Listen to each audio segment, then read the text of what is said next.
Welcome, welcome, welcome, guests. Welcome to the 2023 graduation ceremony, commencement exercises. I hope that you have had a chance to review our program for the day.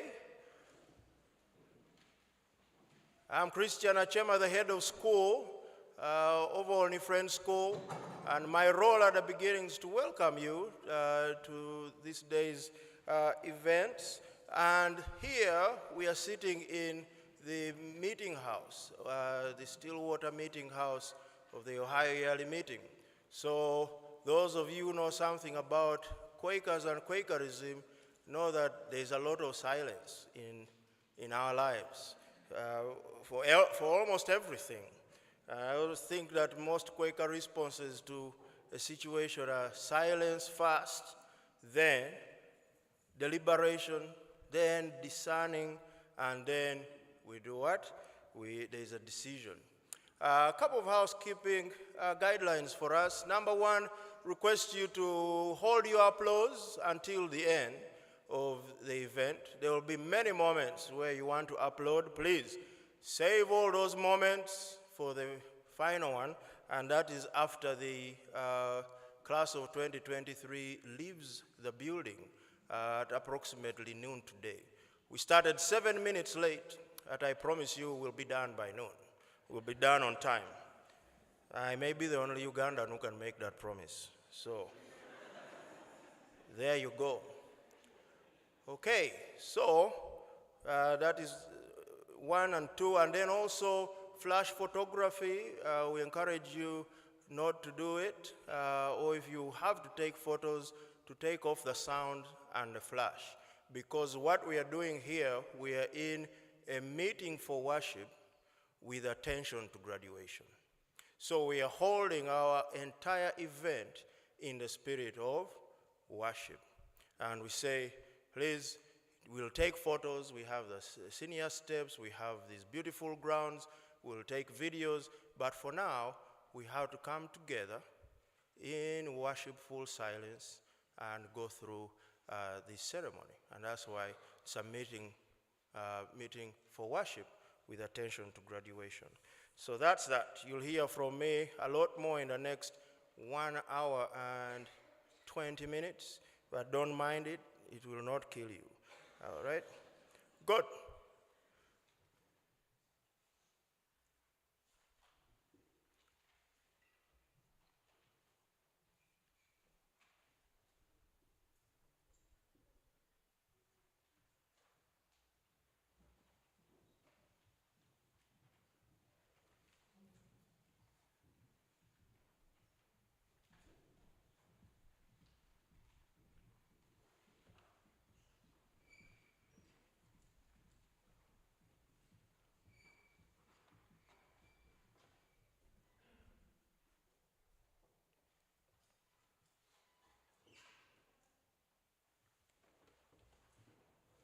Welcome, class of 2023. And let me just say, for the avoidance of doubt, in the Quaker meeting for worship, we maintain silence. So you might feel the urge to whisper. Or, even when he was a student, Luke always talked during meeting for worship and collection. But this time I invite him to hold on till noon.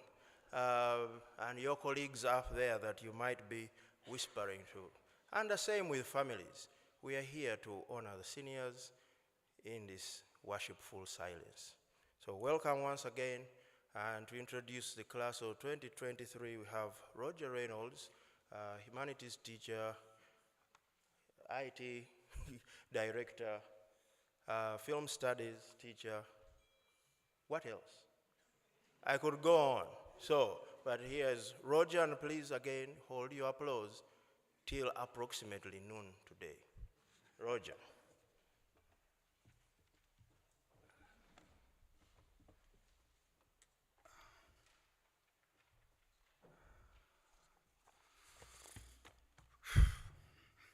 Good morning. Well, we made it through another year. I'm so grateful to all who made this year possible. For me, first my wife, Diane, who makes everything possible. But also, I'm grateful to the faculty and students of Olney, who together form a learning community that is truly unlike any other. And I'm especially grateful to all the young alums who have returned, beginning with the class of 2013, my first humanities class here, and the first class I got to introduce at commencement. I've learned so much from all of you, but it all started for me with that 2013 class. Here's a case in point. There was a moment last night when I was on duty in the main office and I spotted Joey Dockery strolling past in the hall. And I looked at her and she at me and she said, "Hello, Roger," and came in. I love Joey. But to be honest, my most potent memory of her was the time I called her out in class about not working on her Grady, and how furious that made her. Later, she pulled me aside and told me, "Never do that to me again." I was shocked, and I listened. I wonder if Joey remembers it that way. Anyway, last night, Joey wandered into the office, and before we could say much to each other, all these 2021ers came in. Stella Respect, Noah, Bozzolano, and Joey said she would catch up with me later and went away. Stella took the opportunity to apologize for their behavior in humanities, like they always do when they see me. Lord knows Stella deserved being called out so much more than Joey. So it turns out Joey was not just standing up for herself, but she was standing up for all the seniors that came after her. Stella owes Joey a debt of gratitude. And if Stella owes Joey a debt of gratitude, just imagine what the current seniors owe her. Olney is a unique school because what we do here matters. It endures. The friends you make here and the way your lives impact others, those things last. The juniors did a year-long read of Moby Dick this year, and they know all about Ahab's little lower layer and how things mean more than what they are. That's the way Olney is. Everything, everyone has a lower layer, something or someone that has gone before and that has made what we do possible. I have a few words to say about each of the seniors. Pardon me if I get any of the details wrong. Start with Julian Becerra. Julian is a 4-year senior from Barnesville, Ohio.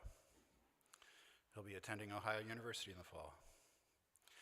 Julian wrote his Grady on lying. There's so much to say about Julian. Here are 4 things. First, he's kind of a legacy Olneyite.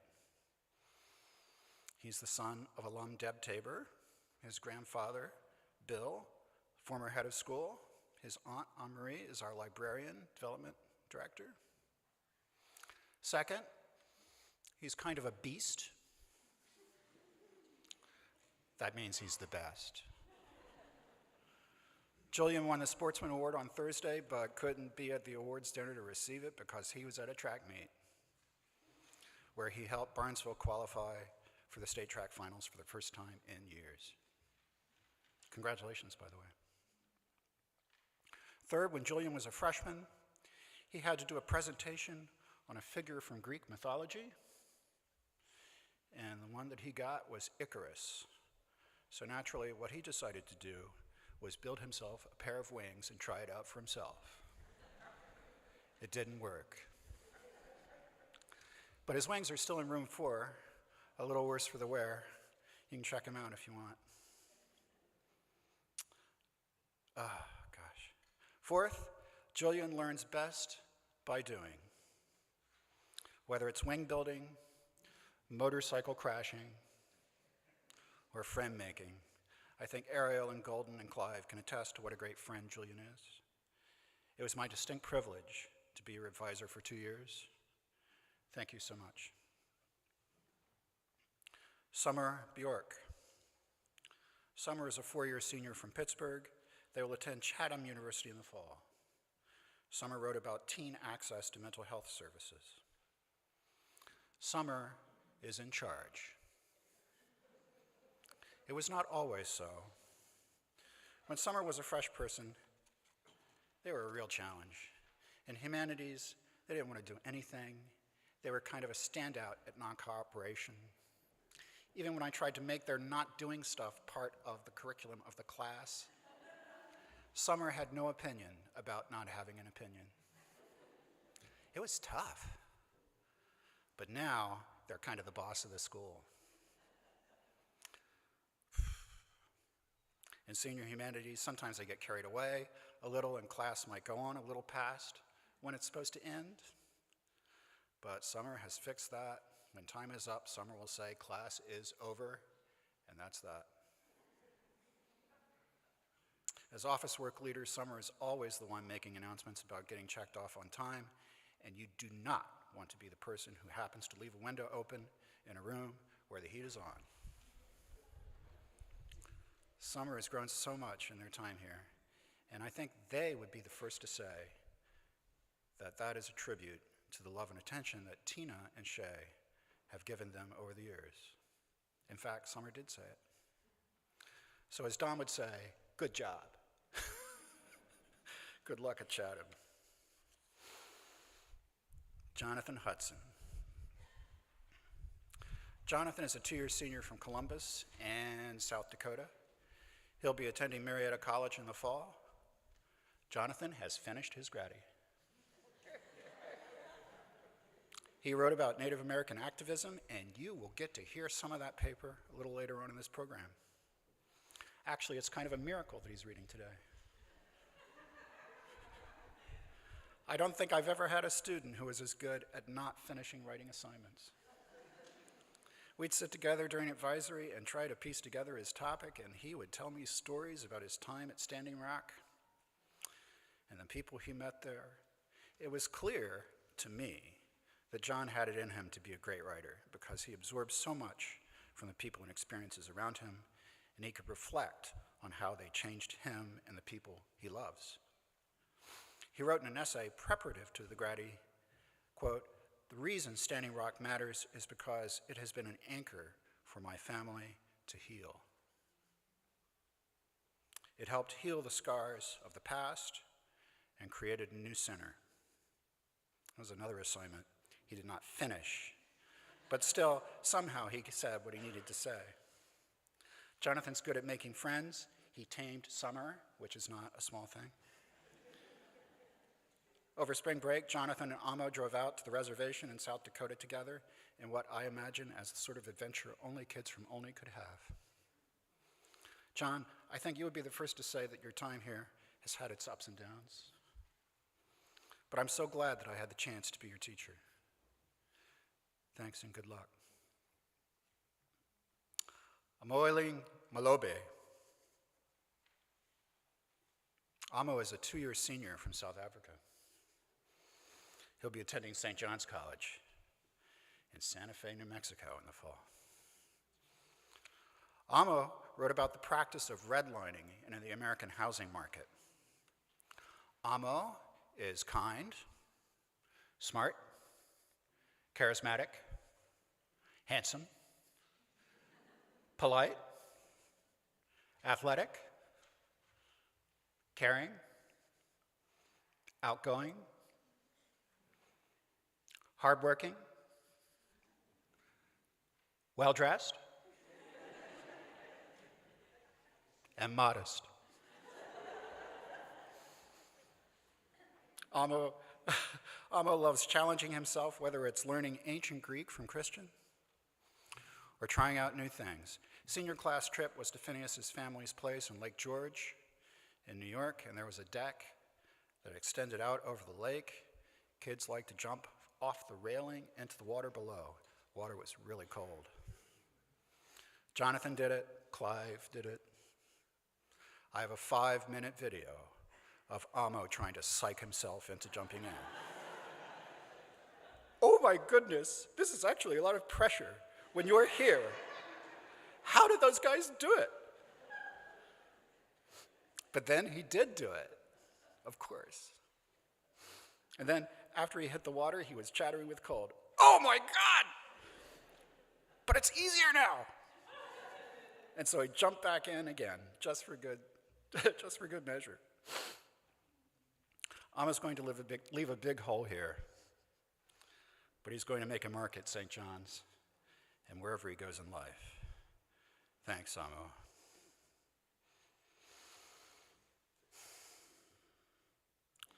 Clive Mugisho. Clive is a 4-year senior from Kampala, Uganda. Clive wrote about gender norms and their effect on African boys. He will attend Temple University in Philadelphia in the fall.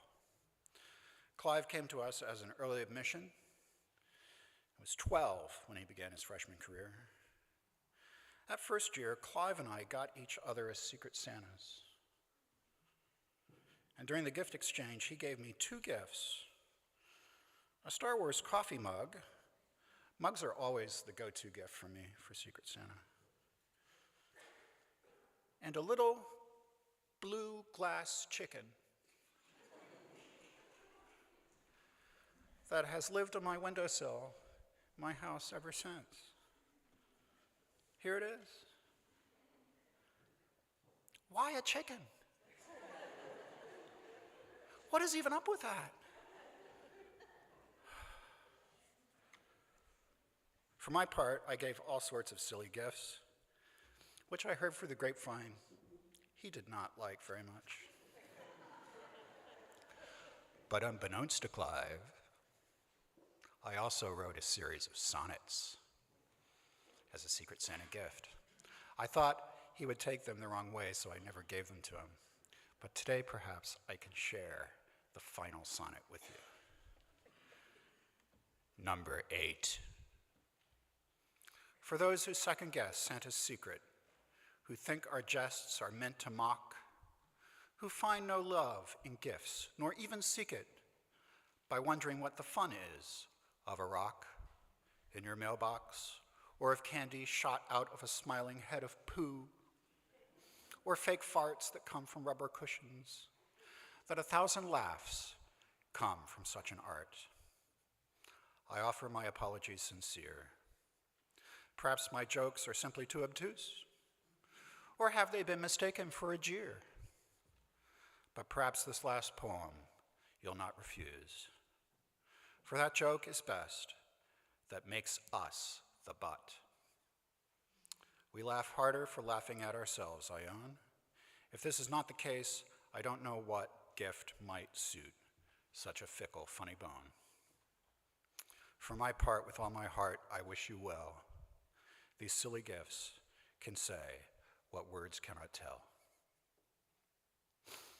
Good luck to you, Clive. You'll be missed. Golden Roberts. Golden is a 4-year senior from Belmont, Ohio. He wrote his graddy on the promise of asteroid mining. He's taking a gap year, but after that plans on attending Ohio University. Golden is golden.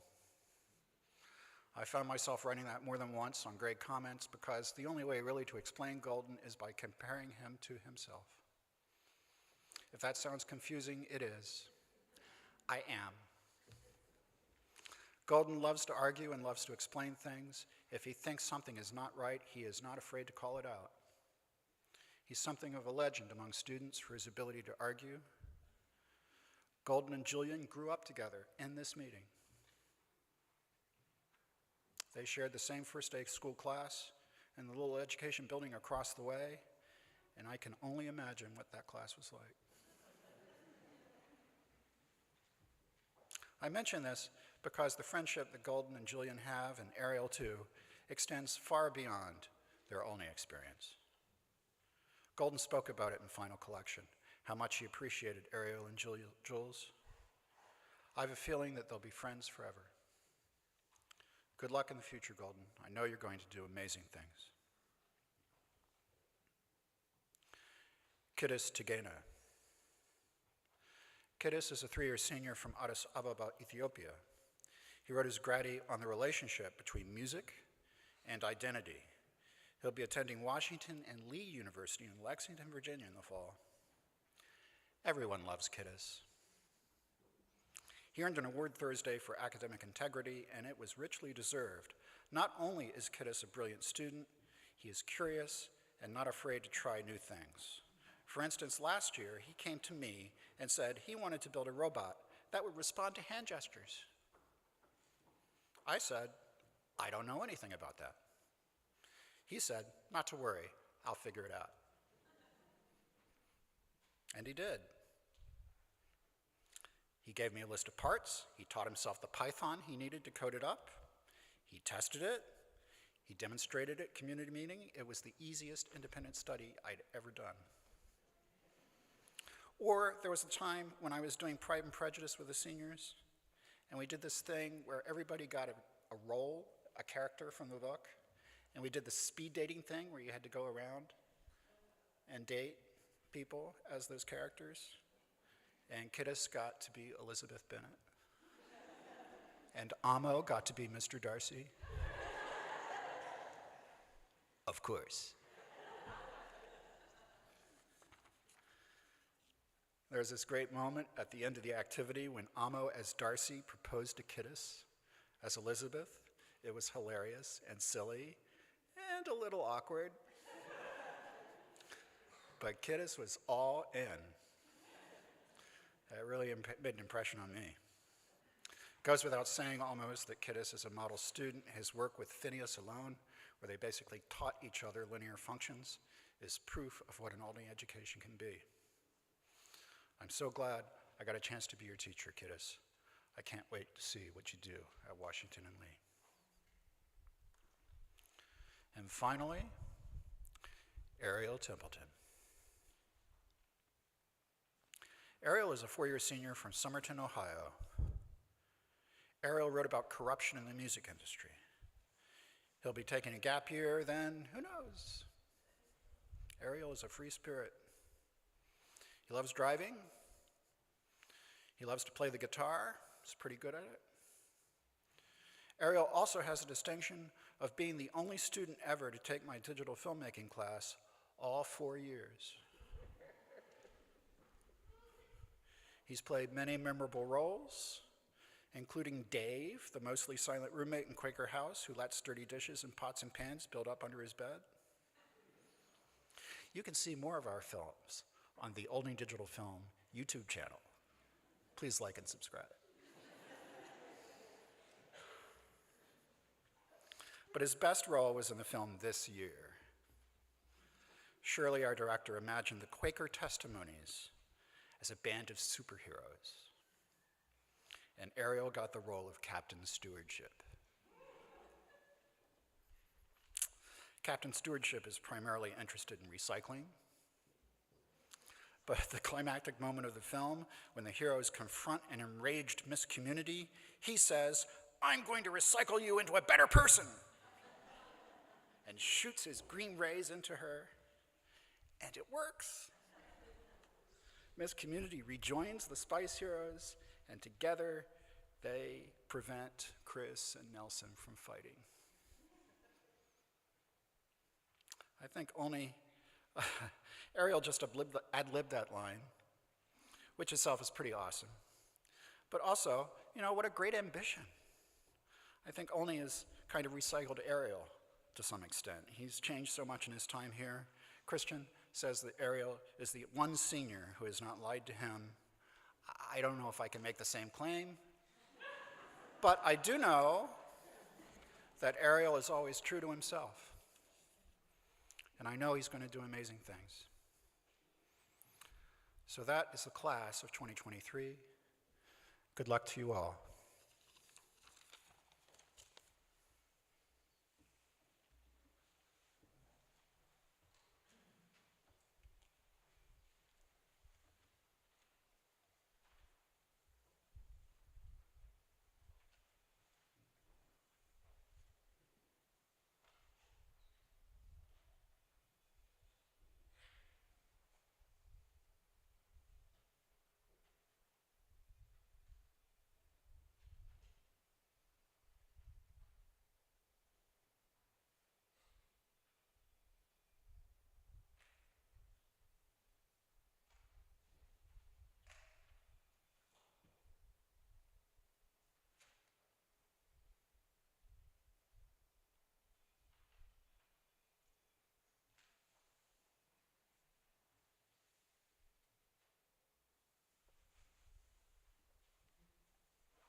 Thank you very much, Roger, and thank you everyone present.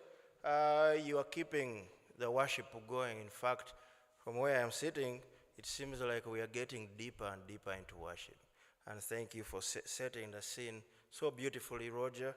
I didn't know that the waterworks would come out, before 11, but they did while I was back there remembering Clive and Miguel when they got here, as Ali admits, and how far they've both come, even though Miguel didn't graduate from Olney Friends School.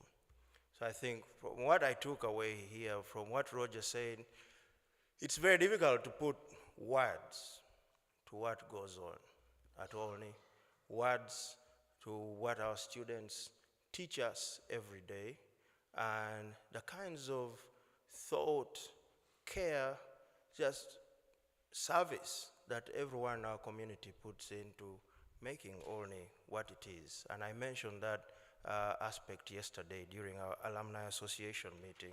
I wanted to repeat it here in this broader group. Those who are online, welcome. We are grateful that you are here during the live stream of this ceremony. You could be doing many other things, but you chose to be online with us. Thank you very much. I hope you are maintaining worship wherever you are as well. Parents, sometimes you think we don't know what you do, but we do know so well everything that you get ready for your students to be here with us, and that you trust us with your children. That is, in many ways, the ultimate trust, that this is your child, be at Olney for a while. So I hope that we've met your expectations as well, because for sure, your students, your children, they have met ours and in fact surpassed them. So thank you very much. Next, we'll get to hear a little bit from Kidus and his grady essay on music, memory, and identity. I remember Kidus asking me very closely, he said, "Are you sure, Christian, there are such things as mnemonic communities, communities based on memory?" I said, absolutely.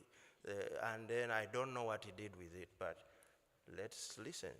Kidus, you're welcome.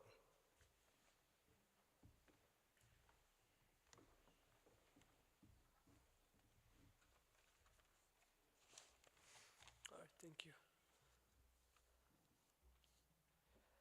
At times, listening to a piece of music brings back memories. Such was the case in the experience that motivated my research. I sat down in study hall and played Wish by Licrae, a song I had not listened to for a long time. The moment the song played, memories of the 14-year-old me came rushing back. I remembered how I used to listen to it in the car ride to school, seated to a family friend who drove my brothers and me, as the lyrics went, "Wish I had another chance. Maybe I'll do better. Maybe I'll do better." However, I ignored the lyrics as I preferred the melodies. More images came flooding back, like my green headphones, which I used after school while I ate the Ethiopian food besso. My family's Protestant denomination permits listening to only gospel songs, and I took that to heart. I would break this taboo only a few years later and start listening to other song genres like pop, classical, and R&B. But when I heard Licrae's song Wish, I briefly felt a glimpse of my old self and my old faith. No words would have sufficed to describe the lost feelings of my faith. My experience with Licrae's Wish made me remember my past self as if I were inhabiting a different person's memories. I found myself connected to my past self, like a tree branch, attached yet independent. I soon noticed that I associate many other songs with other memories. Moreover, this experience also makes up our daily lives, whereby we associate a piece of music with a part of our lives. I asked myself the question that led to this paper: what can music with autobiographical relevance contribute to our sense of self? Research guided by this question reveals that autobiographical memories evoked through music contribute to our sense of self that transcends any labels. This sense of self becomes based on the meaningful stories throughout our lives. These stories can associate with a piece of music and give it meaning. And by changing perception of these stories, one can reinterpret their past and grapple with a sense of meaning. Lastly, this capacity for meaning and the uniqueness of each individual's experience becomes an assertion of their human subjectivity, something no one else can take away, no matter what. Thank you.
Thank you very much, kiddos.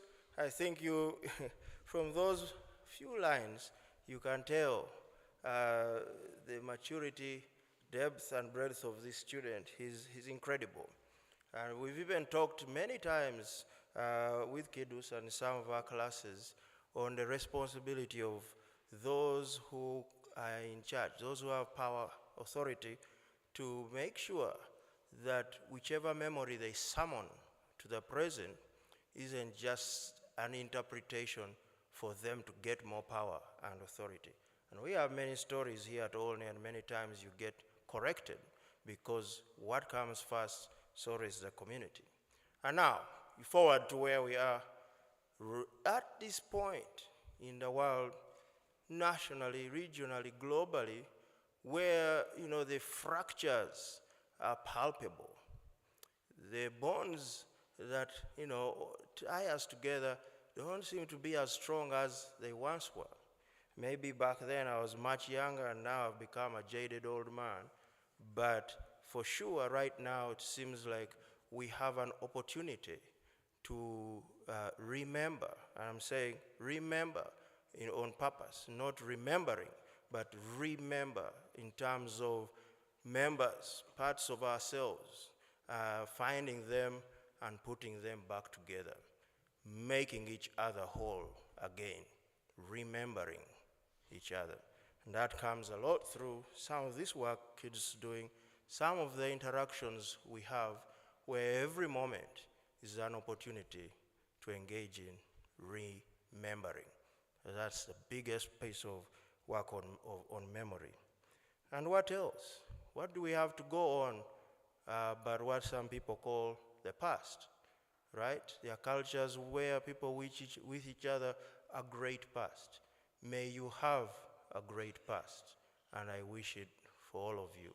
That means whatever you're doing now and whatever you do in this thing called later will also be part of your past. And may you have a wonderful past that's not driven by egocentric goals, but one that actually honors how we remember each other. Thank you very much, kiddos. Next up, we have Jonathan, who will also share parts of his senior essay. Welcome, Jonathan.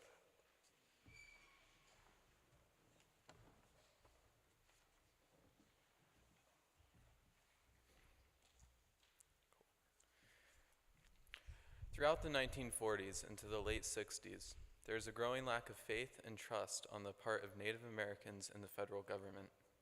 As Sonia Scott points out, federal policies including the Dawes Allotment Act of 1887, the Indian Reorganization Act of 1934, and the termination policies of the 1940s and 50s, created reservation conflict over and in competition for limited resources and services.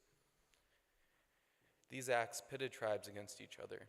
Doing this largely stopped any united confrontation of the tribes against the federal government.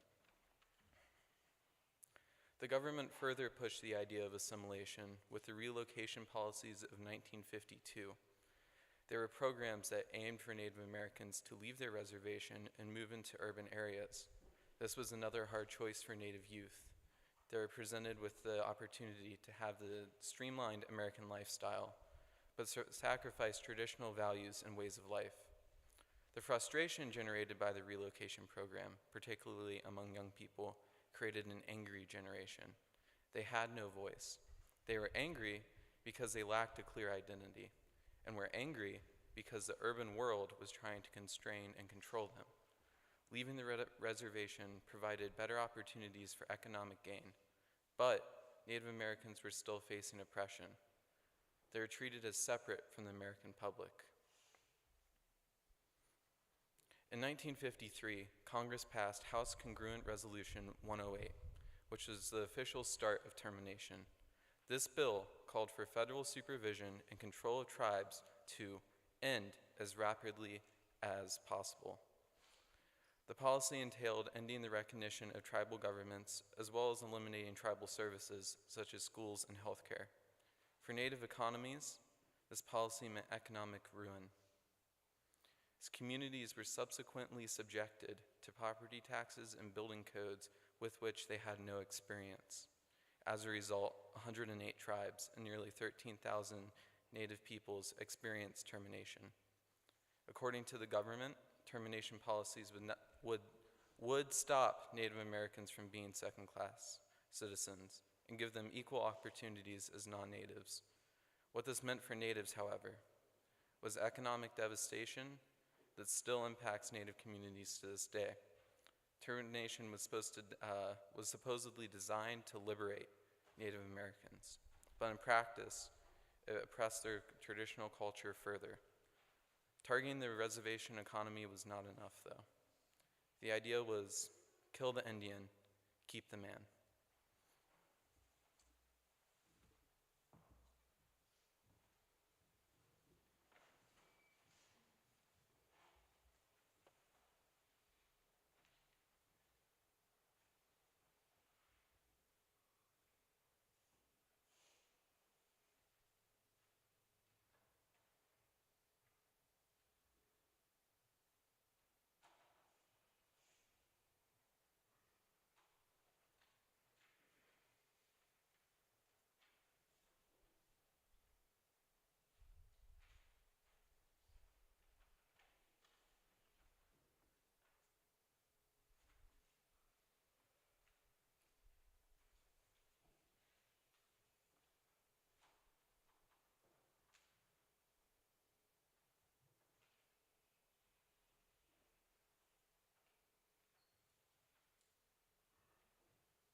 Thank you very much, Jonathan. I think it continues what we discussed earlier, what we talked about earlier about making ourselves whole again. I think Jonathan leaves us with a question that how do we face all those horrors, and really our horribleness and make each other whole. That is part of the work we have to do, to face that horribleness, because without acknowledging it, there's no really making sense of our place in the world and valuing every interaction and, as I said yesterday, humanizing each other. So that part's part and parcel of it, facing that horror. Thank you very much, Jonathan. All right. This is a great moment now for us to move into You see, uh, South Africa has a special place in my heart, but part of what I learned is watching Desmond Tutu ask for a pin to drop in a huge stadium during Nelson Mandela's funeral. And so I think very soon I'll have to summon my inner Archbishop Desmond Tutu and say, I want to hear a pin drop. I want to hear a pin drop. Thank you, Luke. Amo, it's now your turn as class representative. We can't wait.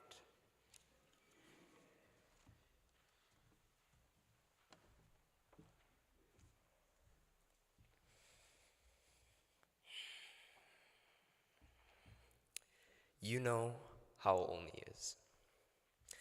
I recall sitting on that smooth wooden chair for Summer's birthday. The atmosphere was akin to a steady current. One moment, we burst out screaming in laughter, while the next, we indulged silently in the evening's dinner. On one corner of the room sat Jonathan. He was tapping away with his newly painted acrylic nails. Summer had chosen an especially bright pink for his nails that day. I assumed that was why their smile was beaming brighter than the rising sun. On the other side of that small brown table sat Kidus, radiating warmth. Behind his glasses sat an eerily still stare. Perhaps he was contemplating something. And not too far off from him was Clive, who waved his acrylics in all sorts of directions, describing the phenomenon of uncles with the utmost care. And then there was me. I had been holding back my chuckles, but soon, like a spring, my laughter erupted, causing the river current to hasten. As my laughter died down and the river current came to a slow, I felt something beyond the physical moment. I slowly realized that this was one of the final moments that I was to share with my class. It felt damp. I slowly spiraled into a pit of uncertainty. I thought of how soon our mighty Olney current was to dry out, leaving nothing but desert sand where the stream of our memories once flowed. But as I sat under the weight of my anxieties, I was suddenly yanked out of my trance by a sound. You know how Olney is. These strings of words had brought me back to the safety of the now, the current moment. To an outsider, these words may seem strange. You know how Olney is? But as my eyes jumped from face to face in that dusk-illuminated room, it struck me harder than a bat. I will never stop thinking about Olney because I'll forever be a part of Olney. We bring Olney together, faculty, students, alumnus, and parents, and family alike. Our day-to-day interactions, our hellos, our goodbyes, our actions, our inactions, our hugs, our handshakes, they all make us who we are. They all care for the source of our community, the Olney current. Although the mighty Olney current that I yearned for didn't spontaneously come into being. It took effort. All those that have joined and left this group nurtured, sacrificed, loved, and breathed it. They created it. I mean, even now as I stand before you all, I can no longer tell you where I start and the Olney current ends. The class of 2023 is a small branch of this river, from Ethiopia to South Korea to the USA. All of us have seeded our tributary. You know, I think of our current a little like the Nile River. The Nile River has stayed in the backdrop, nurturing human society from antiquity up to the present. Olney's current is a bit like that. It nurtured our growth and fruited our community. Be it in the background or our foreground, the love that we have built together through our current will be a source of strength, laughter, and stability as we go out into the world. And as our tributaries branch out across the world, we promise that we will remember all it took to keep us together. To our parents who made it possible for us to attend Olney in the first place, us as your children, we thank you. When we have talked back to you, taken you for granted, and knew not your sacrifice, please know that our underlying sentiment was gratitude. We understand that this place is a gem, and we thank you for sacrificing all you have for us. At home and throughout the motherland, we have a saying: it takes a village to raise a child. And we as the class of 2023 cherish that we were able to be children of Olney. As a brother of the community, I pray that my brothers and sisters alike cherish this community and build it as they see fit. And as a son of this community, I thank all of my aunts, uncles, and elders who while are not of blood, have treated all of us as though we were their kin. In my home language, they say, "Sifati kapa tlhare se tsejwa ka ditholwana," which means a tree is known by its fruits. We thank you all for showing us how to make ours especially sweet. We, as the class of 2023, will make you all proud. Re lebohile, or we thank you.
Thank you, Amo.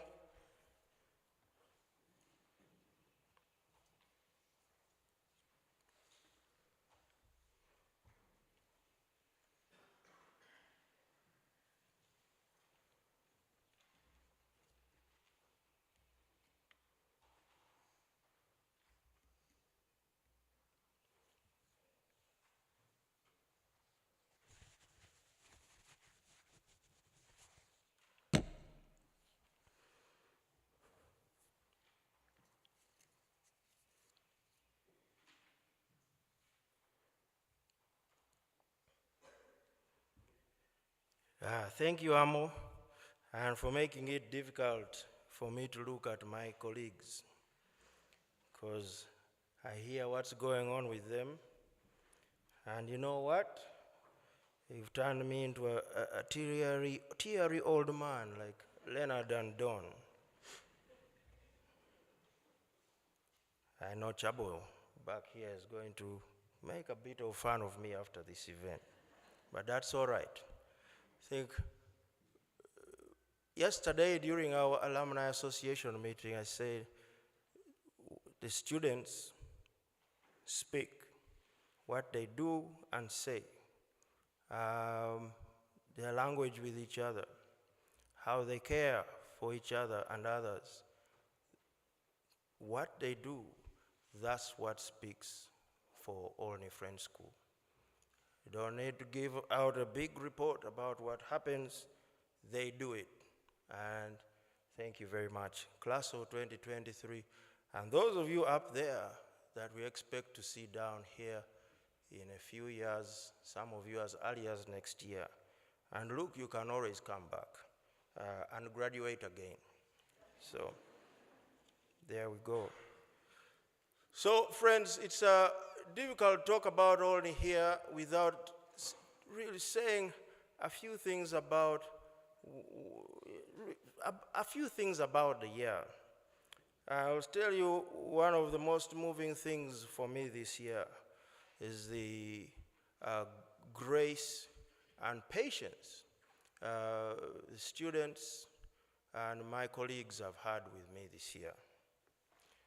This year, more than most, I've had to travel a lot for school, for the Olney Friends School fundraising, for research I have to do, for meetings of heads of school, other educators. I've been going a lot this year. And what that has meant is that everyone else has had to pick up the slack. And what that has meant is that I've had a lot of explaining to do from such questions as, Christian, you are lost. Where have you been? We haven't even seen you at lunch. We've knocked at your office door. What's going on? They say, this is what I went to do, or this. Okay. Now, will you be here tomorrow? Yes. No one has ever asked, will you be here next week? Yes. Will you be here tomorrow? Say, yeah, probably I'll be here tomorrow as long as I wake up. And so that for me as a leader, there are many things all the grace and patience have shown. But one of those things is that many leaders take it for granted that they have authority and power and all this. But what I don't take for granted at Olney is that my community likes it when I'm here. Many leaders don't get that. They're like, he's gone, fantastic. Let's have a celebration, And so for students and colleagues alike to always ask, always email and all, that means a lot to me, and I'm grateful to you, my colleagues. There's no other place I would rather work, and this isn't really, it's not a job. This is a responsibility, a duty, a calling to be here, and you remind me of that every single day, including with all the grace and patience you've shown me. For my students, wow, I can't believe how much I've learned from you this year and other years, but my sophomores in particular, who also showed me a lot of grace, because there is a day I was sitting in my office thinking to myself, how do I have this time in my schedule? Something isn't right. But I couldn't place a finger on what wasn't right until they came down and say, aren't we having class today?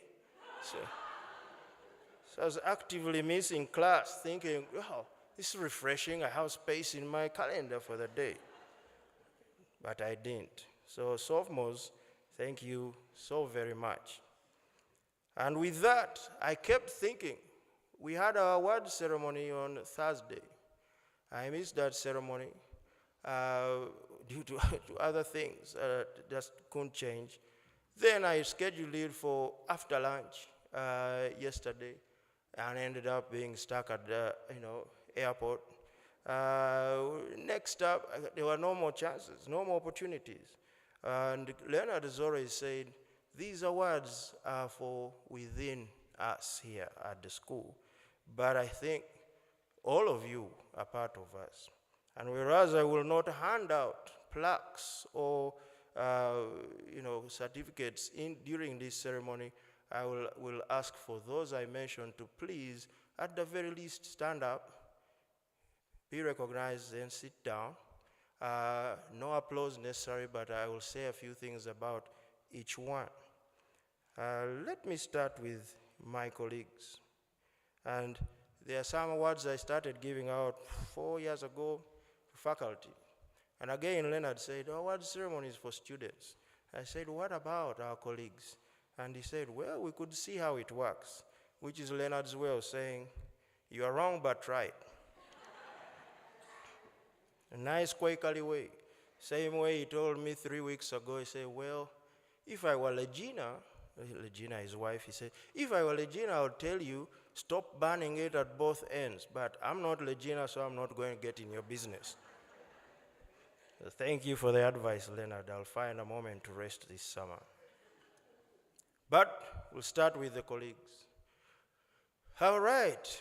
First, we pay tribute to Batty, as we did last night, who is departing at the end of this academic year as our Director of Admissions. Batty, you're special to us, and please do come back and visit. Please rise for longer than you did last night, so everyone can see you. Thank you, Batia. And then we have an award for the best team of the year. And that one is always difficult because everyone's the best team. But what I say is that I don't give the award to the same team twice or in consecutive years. So I have a bit of wiggle room.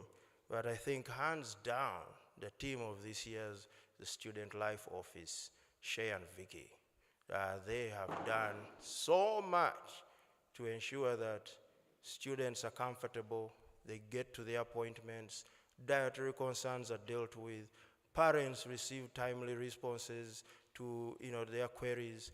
When we do go through disciplinary issues, they are very, very clear.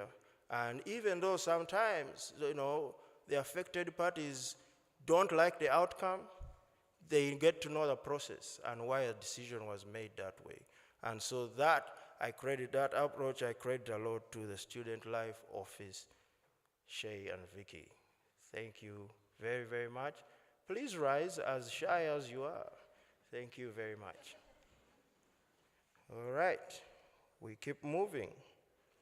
We have some rising stars, and those are the ones who take on extra duties. By the way, I'm not asking anyone to overwork, but I'm just letting you know that even when I'm not here physically, I know what's going on, and I see what you're doing, and value what you do, my dear colleagues. We have rising stars, and of those, we have Katrina,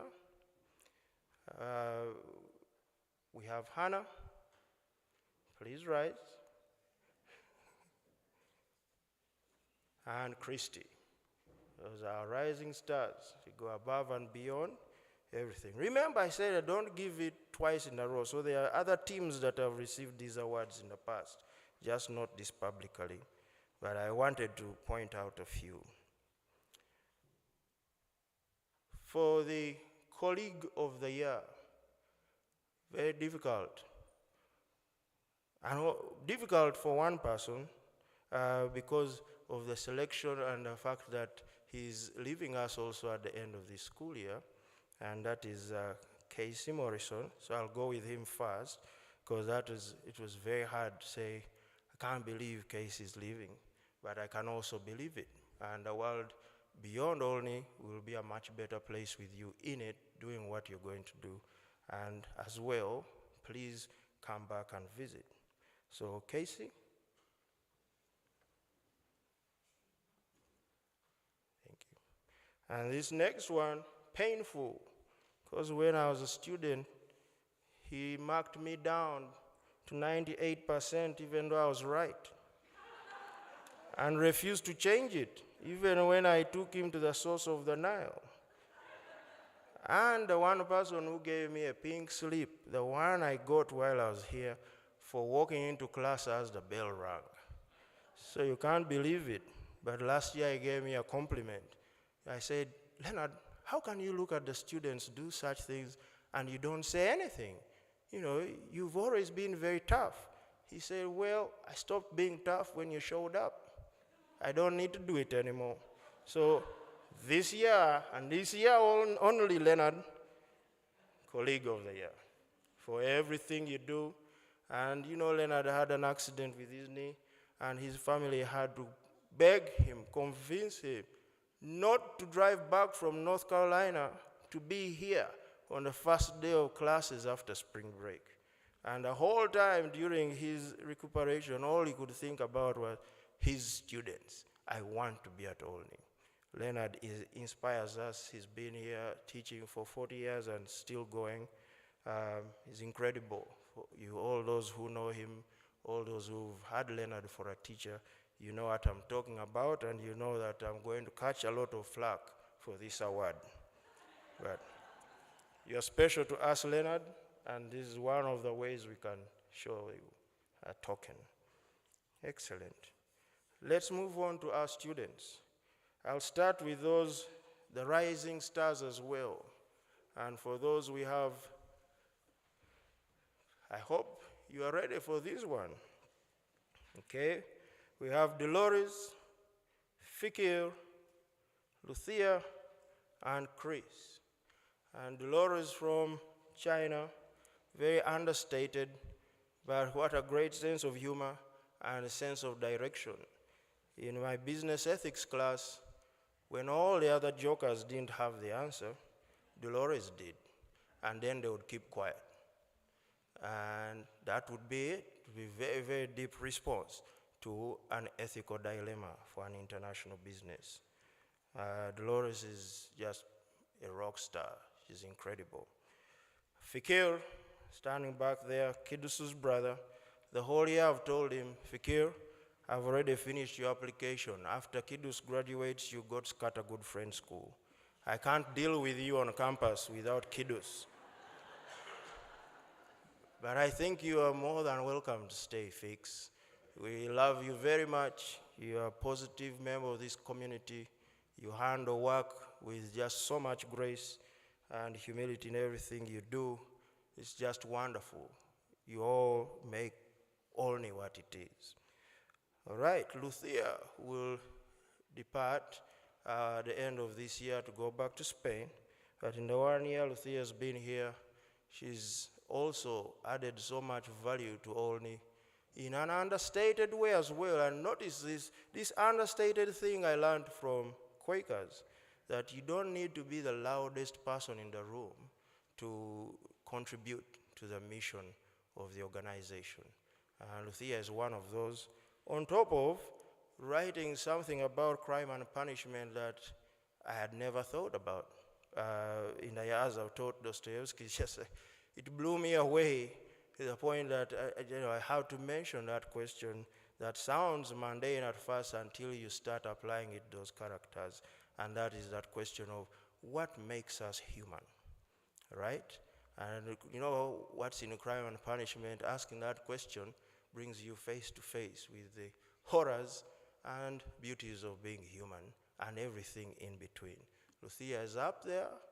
We're going to miss you when you go back, but as you can see, you are allowed back whenever you're ready. And yesterday she said, without knowing about this award, yesterday Lucia said, I actually learned a lot in that class. So thank you, after her 24 papers in the class. And then we have Faith. I'll come to you, Faith, later. We have Chris, and for Chris, I have to mention that Chris is actually, he's my son. I'm very proud of him. But this year, usually I put a lot of pressure on my own and never give awards to them because I say, you can do better. But this year, he really has impressed me with the kind of work he's taken on, the community service he's done, the way his teachers speak about him beyond me, how he's cared for his fellow colleagues, taking them under his wing, and also the kind of thoughtful young adult he's become. So that's incredible. As a teacher and parent, that's one of our rising stars. And I let the cat out of the bag early with Faith, but I say, Faith, I'll come back to you. And by the way, of all my students, Faith is the one who knows when Christian says he'll get back to you, he will, but it might take him 2 months. Don't remind him because he knows that he has to get back to you.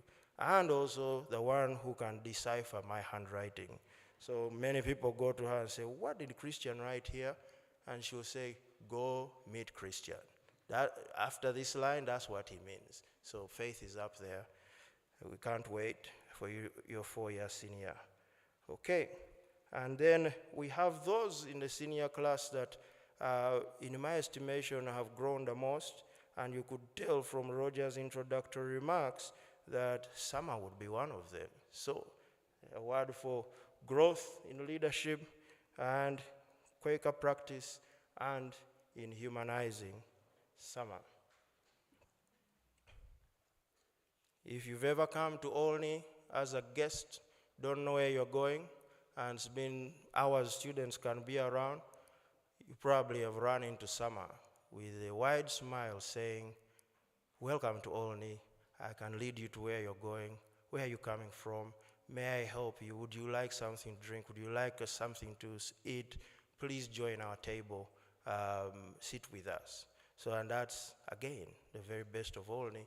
And summer wasn't always like that, and that's why there's that growth. It's incredible to watch. The second one, that category, again, you could have probably told from Roger's remarks, second one in that category is Julian. Julian sat with me for his interview, admissions interview for 45 minutes in my office, and I thought to myself, oh wow, Bill Tabor is going to keep track of me the whole time, the students here. So, yeah, but Fran Tabor was around as well, so I said, can I deal with both Fran and Bill keeping track of me? So Julian has kept track of me and kept me on my toes all his 4 years here. And the other special distinction, he's always made it a point not to finish his community service hours so we could work together. 4 years in a row. So there you go, Julian. One thing I saw was Julian showing the fresh folk how to sweep, how to mop, and going back over things with them. And those who wouldn't show up because they were sick or something, Julian would do their office work, as other office work leaders do as well. But to me, when I watched Julian, especially demonstrate how to mop, that was me demonstrating to him how to mop 3.5 years prior. And then, back in 2000, Rich Sidwell over there demonstrating to me how to mop. So we carry on. And I don't know who taught Rich how to mop. So there we go. Rich was the head of school at Olney. So that's Julian. And then the final category, and this one is this year for once, usually 2, but for once it has 3. Those who've just demonstrated exemplary leadership and lived our Olney values. And with this category, I'm usually very strict because you have to be consistent in every way, and you also have to show that you can check your prejudices and check those of others and grow from that experience and be comfortable with ambiguity and lead that way as well. So Faith was the first one in that category, I believe. Yep. And she stood up already, but there's Faith. And then the next one is kiddos. As Roger said, everyone loves kiddos. But it's beyond loving kiddos, because you can love, but there's someone you meet and say, I might not meet someone like this again, who can play music, play soccer, be good at math so much so that Phineas has to have another class for him, just for him, do his writing, apply to schools, get admitted and get paid to go to school. And then at the end of it all, continue to be so humble. That is kiddos. That is just who he is. Although I freaked out a little bit last year when he told us about having conversations with goats. So,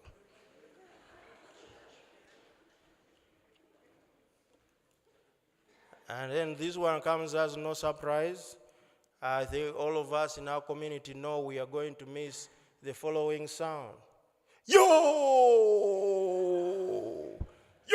Christian, is it like that? Is it so? Oh my God, I'm late.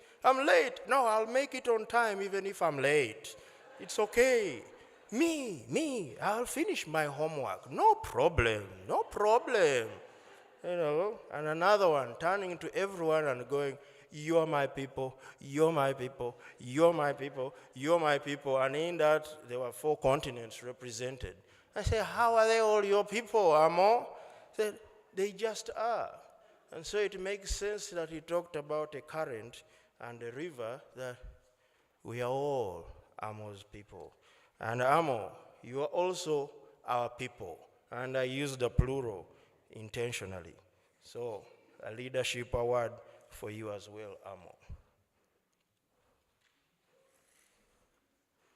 So friends, here we go. Soon it will be time for me to present diplomas.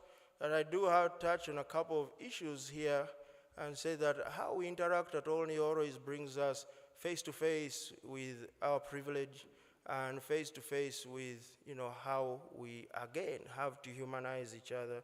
And I'm grateful that the world has this kind of place that we can engage freely in that process of kind of dissolving the boundaries that separate us from other minds, from other hearts, dissolving the boundaries that may just have us biased. Take one look at a person and decide they fall in this bucket, or that, oh, I have privilege and therefore the rules don't apply to me.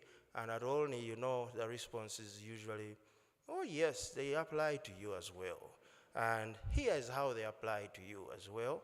And you have to grow there. And we can talk more about how the rules evolve, but you are not exempt from those rules because of your privilege. And I say this because my fellow heads of school spend most of their days, from the rich schools, spend most of their days dealing with powerful parents who won't let them do anything else. It's just to say, you did this one wrong, you did injustice, my child, you did that wrong, make sure my child gets into Harvard, do this, oh my gosh, on and on. And so parents, I'm grateful that you do not treat your head of school that way. Thank you very much. And that when we get on the phone to talk, we really talk, because I do not like hiding behind things that make us not able to discuss what's actually on the table. So parents, thank you for making those opportunities available as well. So there's that privilege issue. Already talked about the humility issue. And then I also finally have to discuss the continuity issue, that look at what we are part of here, and may we continue it as genuinely as we do it. Because this is not full of all sorts of colorful things and fireworks and all that. What we are doing here is full of us being in touch with ourselves, communing with other souls. May we continue to do so. So next, I'll present the diplomas.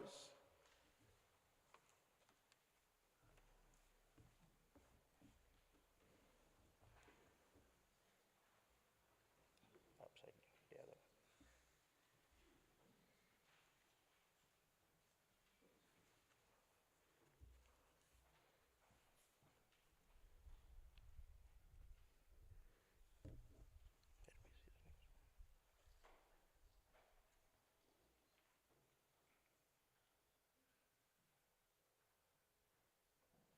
Seniors, remember what I said, that we only ordered 6 diplomas? So I'm trying to think through what we are doing here. You're allowed to sweat a little. All right. Julian Martin Becerra.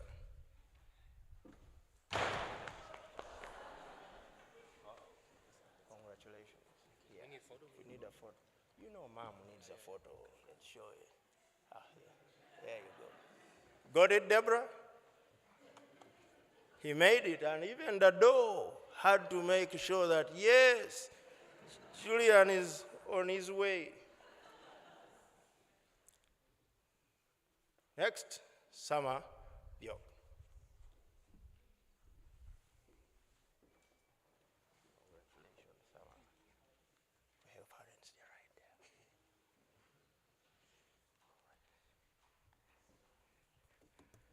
there. Don't worry, Jonathan, I got you. Jonathan Hudson.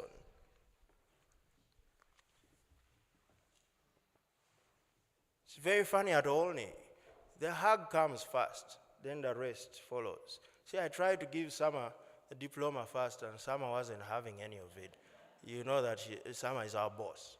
But here's Jonathan. Same story. He wasn't having any of it. Diploma first, then hug. So thanks for the hug, Jonathan. Where are your parents? I think I saw them over there. Excellent. Oh, there. Excellent.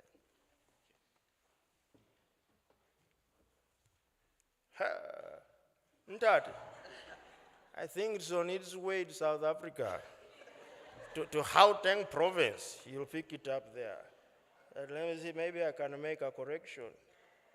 And I'll write yours in. Congratulations, Zamohelang Molopi.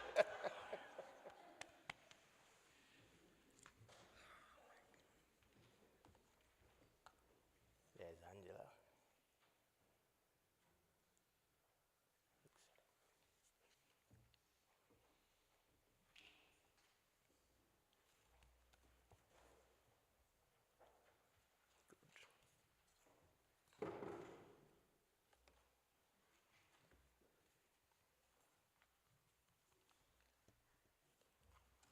Clive, the early entrance, I think, has caught up with you. We may have another year here. Tina can be your advisor. Or Vicky, you pick one. Clive Mugisha Murunji. Come on. Congratulations. You're allowed to hold it as well. And you have your fan club up there also wants to see. Excellent. All the times he has not wanted to take photos with us, we finally got him this time. And you see, Clive spent some 2 weeks at the beginning of the pandemic in my home, and it was incredible. That's when he first had a talk about race. And it was incredible just being with him at that age and looking at him now and what he's done as governor and all things. And here is Golden Roberts. And there's no more that needs to be said, as Roger said. This is Golden Roberts. Come on. I think I saw your mom back there.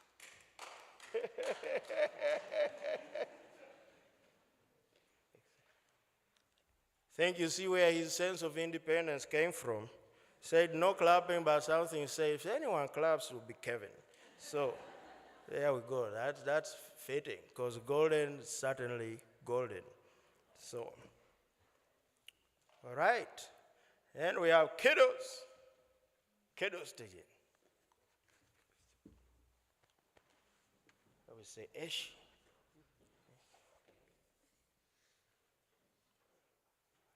Where did they sit? Your uncle. Ah, perfect.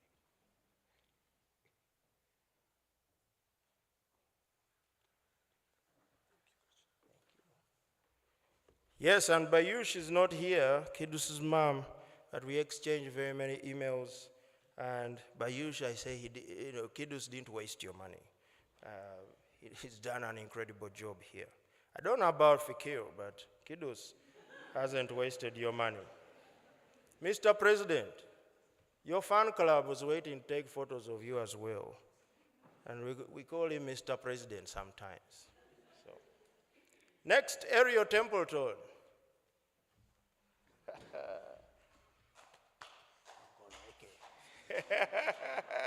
That grandma out there? Oh, grandpa. Fantastic. That's a well-deserved hand clap, isn't it, grandma?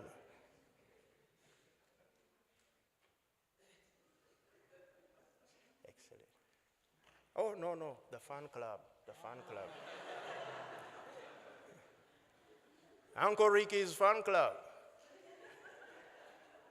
Don't laugh too hard. Those of you who are in on the joke.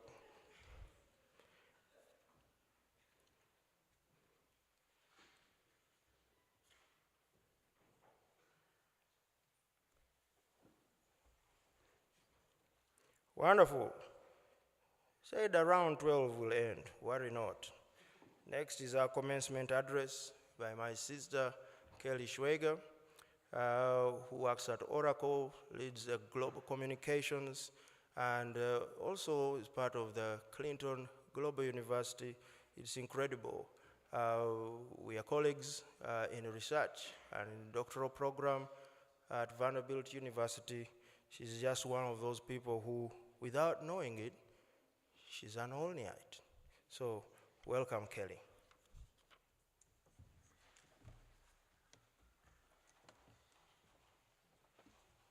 Hello, everyone. Good morning, almost afternoon, Christian. The Board of Trustees, thank you for this tremendous honor. I'm absolutely thrilled to be here today with all of you at the Olney Friends School graduation, seniors, students, alumni, esteemed faculty and staff. My heart is absolutely full to be here with you on such a special occasion and really appreciate having the opportunity to say a few words to this group of students that I've gotten to know over the last couple of days. Graduates, you did it. And I'm honored to have the opportunity to address you today because I believe more people should know about the tremendous value of an education here at Olney Friends School. You are graduating from a very special place that creates opportunity, fosters innovation, and builds community. And it has prepared you to find solutions to some of the biggest problems in the world. As I prepared for our time together, I thought about how you, as new graduates, can have the biggest impact on the world. And with the education that you have received here, our future is bright. That led me to thinking about the lessons that have grounded me throughout my lived experience so far. The funny thing is, as I spent time with you yesterday and this morning over breakfast, I think a lot of what I'm about to say is already ingrained in who you are and who you've become over the last few years in this amazing place. But I'm getting ahead of myself, so let's rewind the clock a little bit. So a little bit about me. So I was born and raised in Silicon Valley. Tech is in the blood. My mom was an early employee at Intel. My dad was an engineer who made heat sinks for IBM mainframe computers. I grew up just down the street from where Steve Jobs and Steve Wozniak founded Apple Computer, and my elementary school was one of the first schools in the world to have Apple computers in the classroom. While I was fascinated by technology and the brilliant minds who would come by the house and share their ideas for the latest startup, I was always the one that was trying to understand what this was all about and why it all mattered. Because for all the things that are amazing about the opportunity that technology affords, the responsible application of tech is something that, particularly in this moment, is more important than ever to debate. I feel extremely fortunate to have had a front row seat as Silicon Valley evolved to become the global magnet for innovation that it is today. And I truly believe that tech is a great equalizer. But with that said, I've also witnessed my childhood town evolve from an agriculture farming community where Del Monte Fruit Cocktail was one of the largest employers, to a world-renowned magnet for innovation and all things tech that today barely resembles the place that I know. The dirt trails that zigged and zagged their way through the apricot and cherry orchards have long been paved over and replaced by housing developments, strip malls, and freeways. The elementary school I attended back in the day no longer stands. Many of the longtime farmers and small shop owners have long since packed up and moved elsewhere in response to the population and economic boom that brought wealth to some, but immense change and disparity to others. Which is why my heart is so full today. And I'm gonna tear up.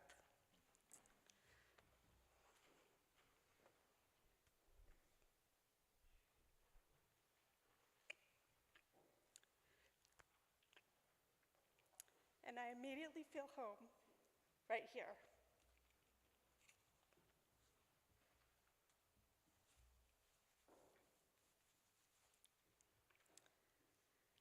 So seniors, the world needs brilliant minds who understand the opportunity technology affords, but who appreciate to their core why schools like this, rural communities, and small towns matter.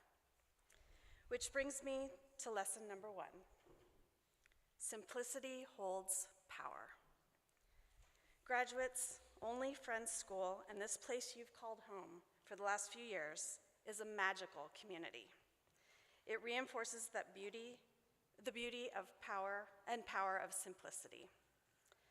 When you leave this place, please don't lose sight of that. And after spending time with you, I have no doubt that that will be ingrained in you always. The world is so full of distractions, but all of this right here is what it's all really about.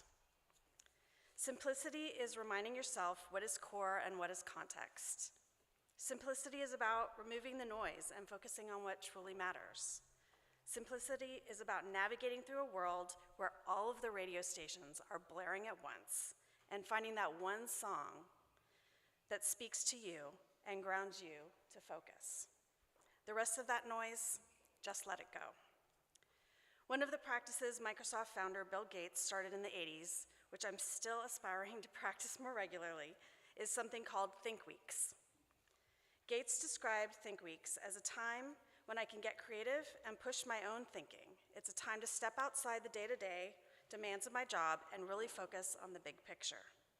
Graduates, you have all been blessed with an environment like this where you've experienced firsthand the power of simplicity, of nature, of the farm, of disconnecting from distractions while deeply connecting with one another and yourselves. As you move through this world, stay grounded in the power of that. It may only be a few days, but I'm so looking forward to my next Think Week. It's actually not a week, it's only a weekend, but details. So next weekend I'm heading off to a forestry cabin just outside of Glacier National Park. No electricity, just bare bones basics. Just me, my journal, no tech, surrounded by nature, ready to read, learn, reflect, and think. Which brings me to lesson number 2. Treat every day as a master's class. Anyone who's worked with me long enough knows that this is a signature Kelly saying. Everywhere you go, every situation, there are learnings to be found. Some days, the lessons might not be clear, but trust when all seems crazy or hard or such a departure from what you were expecting, that is exactly the moment to pause and ask yourself, what am I supposed to learn from this? One of the guiding practices throughout my career has been to stay curious and prioritize learning. I encourage my team to always be thinking about what they learned today and what they want to learn next. What new skills or experiences they want to add to their toolbox. So graduates, as you consider next steps, what is it that you want to learn? Lesson number 3, stay open to possibilities. Graduates, as you sit here today, you might be feeling pressure to have answers about what's next, to have a plan for what you're going to do after you leave Olney Friends School, what you want to pursue as a career. I want to assure you, if you don't know, it's okay. Uncertainty in life is a reality, so trust that in any given moment, you are exactly where you are supposed to be. And if you stay open to possibilities, you may just discover an opportunity you never dreamed of, and that's perfectly made just for you. Which leads me to lesson number 4. Gravitate toward work that solves an important problem. So now you might be thinking, Kelly, you just said, stay open to possibilities. Yes, stay open, but when you spend your days doing something that solves a big problem, it energizes you to do your best work. It forces you to be more creative, and it gives your life a strong sense of purpose. A few weeks ago, Bill Gates shared this very same advice with the students at Northern Arizona University, and it's advice that I thought was so relevant to share with you today. You are graduating at a time when there are many important problems to solve. New industries and companies are emerging every day that will allow you to make a living and make a difference. And advances in science and technology have made it easier than ever to make a big impact. Some of you may embark on a career in computer science or engineering. Some of you may have a calling to study philosophy. Some of you may be drawn to explore the advancements of all of the tech that's playing out there in space. Whatever it is, stay grounded on the foundation that you've built here at Olney Friends School. Embrace the discourse and debate you've had the opportunity to practice. Stay curious, ask questions, and consider how you can continue to spread the only spirit. The world needs more of it. Which leads me to lesson number 5. Clear your mind if you can't. In the 80s, Steve Jobs gave an interview with Silicon Valley Historical Association and talked about the secrets of life. My favorite part of that interview was when he talked about the fact that everything around you was made by no one smarter than you. And you can change that. You can influence it. You can create your own vision for what this world can be.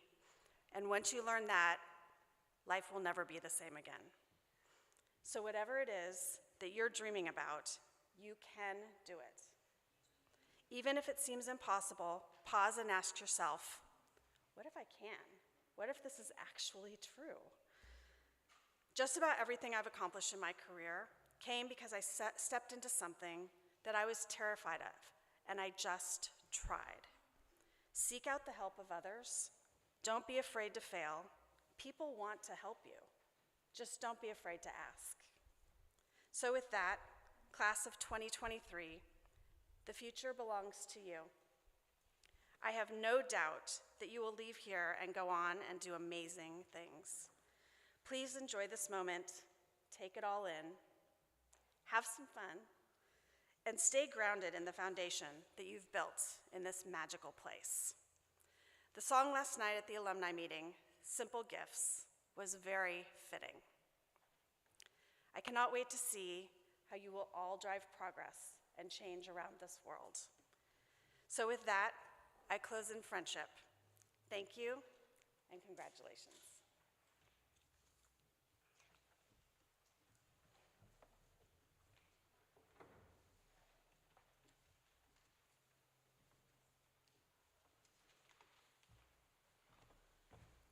Thank you very much, Kelly. So, class of 2023, you are the ones you've been waiting for. That's what I took out of that address. So there we are. I promised you around noon, and we will be done around noon, even if it's past noon. Details. You see, the Ugandan maid watch my mother gave me, she said, it will tell the time correctly twice a day, my son. So don't worry. All right, let's move right along. I'd like to invite John Ratizak. He's a member of the Barnesville community. He chairs the Chamber of Commerce. He's vice president of West Banco Bank, our banker. And let's see, 3 years ago, we started this tradition of having a commencement speaker invited by the class. And the students did invite Kelly, as much as I know Kelly well, because of the work that she does in a big corporation and, you know, the business ethics things we like to talk about. I invited John because, number one, I don't know how he stays so happy all the time. I do not know. That's one. But number two is that he always has time for Olney Friends School. And so we started this reflection series to show you another side of people who know us and how they view us as well. So, welcome to the happiest man I know, John Ratizak.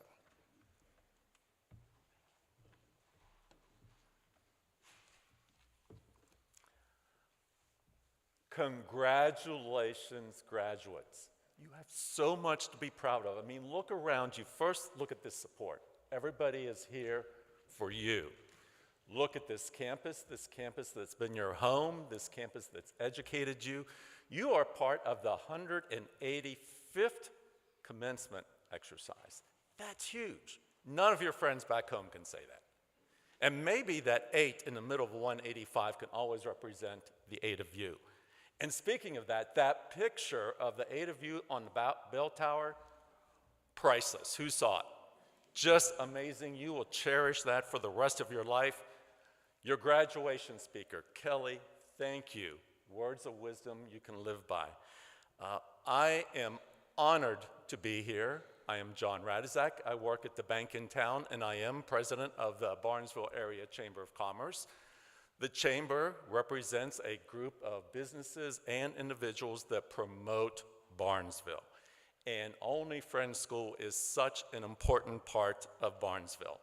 But let's look at what all does make Barnesville so special. First of all, it's our people. It's also our diversity. We have a wonderful mix of business, agriculture, as well as Amish. It's our history. Barnesville has been here since 1808. There's that number again, the 8 of you represented. It's our architecture. And I'm going to stop for a moment and share a story from James Barnes, who's the founder of Barnesville. He was always very envious of all the National Road towns. The National Road carried all the trade and commerce across the United States. They were Bridgeport, St. Clairsville, Morristown, all north of here, pretty much bordering Interstate 70. But James Barnes was always envious of that, but he said, that's okay, because when the railroad goes through, it's going to go through my big meadow. And it did. So in the 1860s, the railroad came through, and then it brought all the trade and commerce right here to Barnesville that's crossing the country. And what's interesting about that is when that happened, economic prosperity in the country was at a high. So if you look at the architecture of a St. Clairsville, it's much more plain than the architecture of Barnesville, which is much more grandiose. Our pivotal buildings, recently Belmont County just had what they call a rubberneck tour, and of all the buildings that were featured on that tour, 4 were right here in Barnesville. This being one. The Stillwater Meeting House captivated between 300 and 400 people that got to come see it that had never seen it before. The Mansion Museum up on Chestnut Street, a gem, not only a gem to Barnesville, but also a gem to the state of Ohio. They don't make houses like that anymore, and if you haven't been able to see it, you must see it. Also, the Watt Center, my favorite stop. Amazing. You got a perfect combination of architecture, business, museum, history. It's all right there in that building. And I believe you also entertain between 300 and 400 people. And then, of course, the main bank building on the main intersection of town. Take a walk by that place sometime. Look at its architecture. Look at its carvings. Look at its stonework. Look at its brickwork. Just amazing. But on with architecture. Our streetscape is still in place. Our 4 corners on the main intersection are still there. And when you drive into Barnesville from 800, all those majestic, beautiful homes are there, all adding charm to our village. Now, in addition, we're very self-contained and supportive, and I think maybe because we're just off the beaten path, we've always had to do that throughout history. We have businesses and families that have been here for generations. We have an airport, we have a library, we even have a Longhorn cattle ranch, and yes, we have the Pumpkin Festival, one of the best festivals in the state of Ohio. This is the 59th year. Why is it successful? Primarily because of everything I just said. Now, we often say, only in Barnesville can this happen. But there's 2 more things that make Barnesville so special. And the first one is Olney Friends School. It's something that helps Barnesville become even more special. We are blessed to have such an establishment, seriously, such an important establishment. It represents our Quaker heritage, it represents diversity, and it represents quality education. But that's just the beginning, because I've been asked to speak about the impact of Olney on myself as well as the community. And I could probably talk forever, because I light up when people ask me about Olney. I always say yes to Olney, and the establishment is truly a blessing to Barnesville. Now, I've been to GMX, I've been to the music camp concerts. The Chamber of Commerce has had several meetings here. I was a judge at a diversity debate once many years ago. I've had lunch here, I've been to graduation ceremonies, and I've been a guest speaker in different classrooms. And yes, I've purchased pumpkin bread at the Pumpkin Festival from Olney. You've all made a tremendous impact on me, and you've made an impact on our wonderful community. This school truly brings so much culture, diversity, charm, intrigue, and history to Barnesville. But now, with all that being said, we have one more thing that makes Barnesville so special, and it's the 8 of you. Each of you have contributed. I'm talking to you, Julian, Jonathan, Amo, Clive, Golden, Summer, Kittis, and Ariel. First of all, you all have the coolest names. But you are part of what has made Barnesville special over the past several years, and this is your graduation.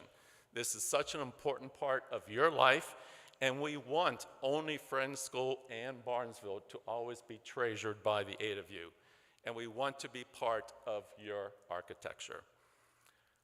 Through the power of Instagram and social media and cell phone technology, I've kept in very close touch with a graduate of Olney from 2010. He and I communicate frequently. I'm a huge fan of his. I attended his graduation back here in 2010. His name is Adisu Hodes. He was from Ethiopia, a shining star in my life. I reached out when I was asked to speak here today to him to ask him, what does Olney Friends School still mean to him, and what does Barnesville? And his words, which we hope all 8 of you also say in 15 years, John, you should express that things are about to change and the graduates should embrace the challenge of change. And I agree with Adisu, because one of my favorite quotes has always been, there's nothing constant in life except for change, and change brings opportunity. He continued by saying, enjoy every moment as things will go by so quickly.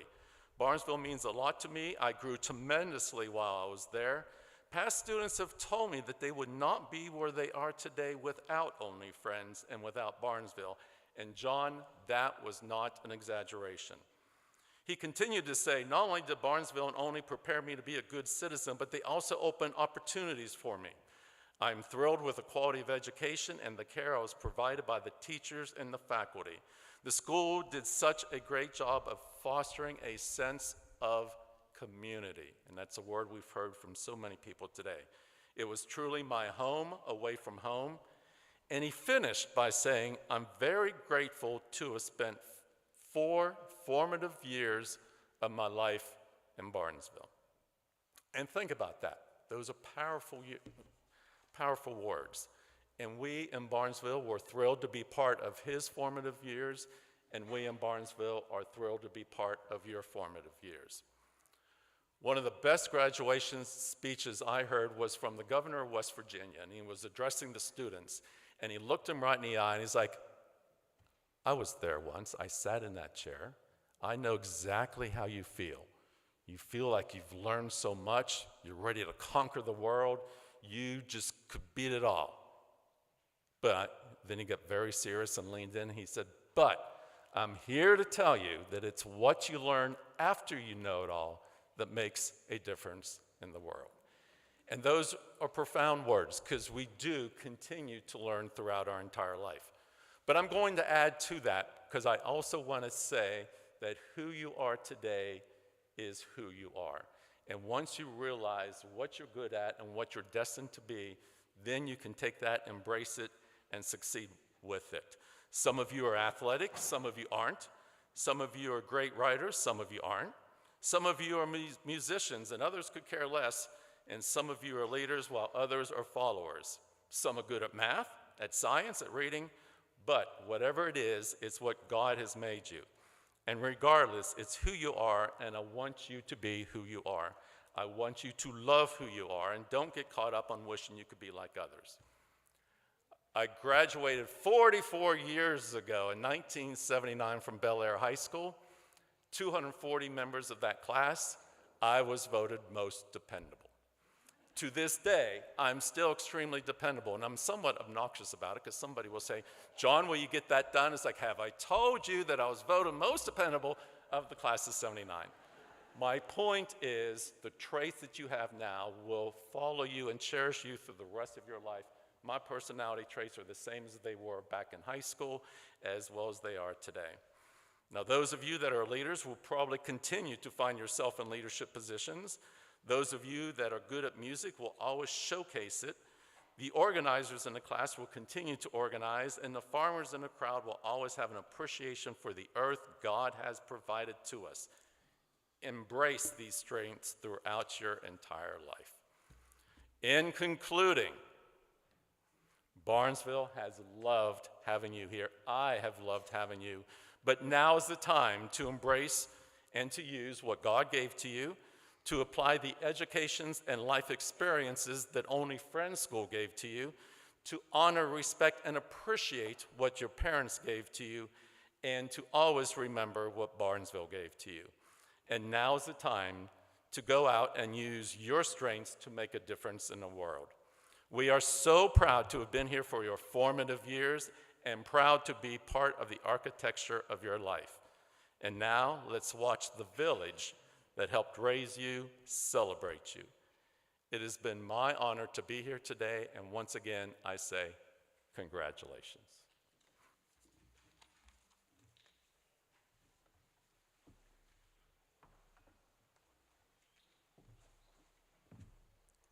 Thank you very much, John. I'm going to do this last piece a bit differently than most of you are used to. And don't worry, lunch will be ready for you when you get there. Telepathically, Nicholas said it isn't yet ready, so you won't be running to anything anyway. So just take it easy. It is well.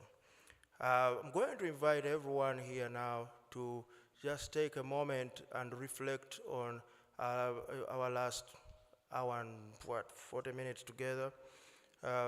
Reflect on what brought you here. What are you taking away with you here? And also how grateful we are for what you've brought here and added to us. This is going to be our silent reflection. I am not going to leave here, and which means after a few minutes, I'll give Fikir the nod, and the seniors will exit. And when they exit, they will give us the signal to celebrate, after which we have photos, senior steps, then lunch, lots of celebration. But I do know that at least 2 of these seniors need to be out of here soon. So please, just let's collect.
Well, friends, thank you very much for joining us for this part of the commencement exercises.